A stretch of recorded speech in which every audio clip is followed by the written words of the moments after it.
Berlin. Reuters Senior members of German Chancellor Angela Merkel's Conservatives on Saturday rejected the vision for a United States of Europe put forward by the Social Democrats SPD, with whom they are hoping to form a governing coalition. Social Democratic Party SPD delegates vote to enter talks with Chancellor Angela Merkel's Conservatives on negotiating a government during an SPD party convention in Berlin, Germany, November 7, 2017.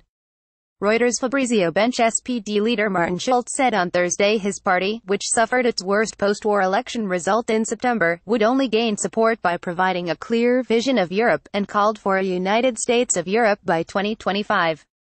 Merkel's Conservatives, who lost voters to the far-right due to their liberal migrant policy, want the SPD to agree to a last-ditch alliance with them after talks on a tie-up with two smaller parties collapsed.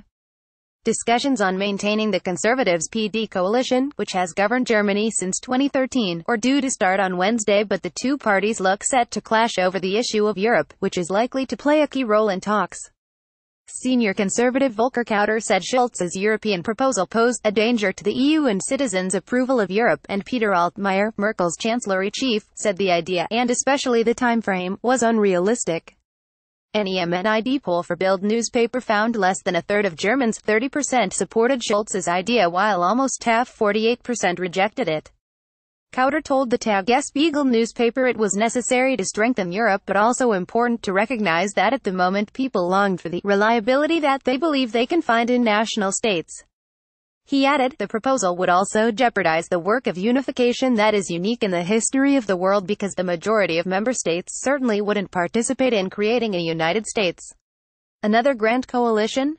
Altmaier told the Rheinische Post newspaper that Schulz's proposal had surprised him and it would be better to tackle specific problems in Europe such as unemployment, the protection of external borders and coordination of economic policy.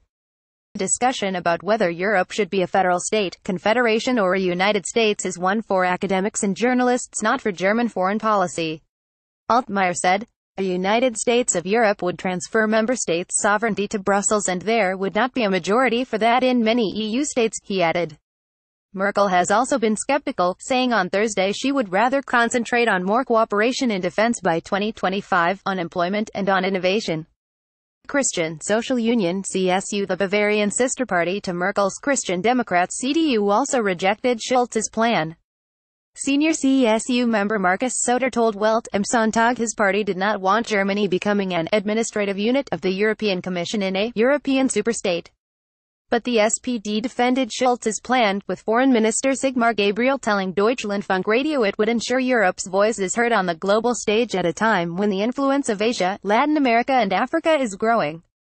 The SPD is stressing that the outcome of talks with the Conservatives is still open, but Schulz said on Saturday if the SPD had the chance to prevent old-age poverty, improve nursing care and affordable housing, it needed to take that opportunity. Other options are a Merkel minority government or new elections. The SPD has not ruled out either possibility, and newly elected SPD General Secretary Lars Klingbeil told Bild newspaper he would immediately start preparing for a possible election campaign. The SPD had initially planned to revamp itself in opposition after its poor election showing but agreed to talk to the Conservatives when other coalition talks collapsed. An EMNID poll showed 61% of Germans thought joining another grand coalition would weaken the SPD further.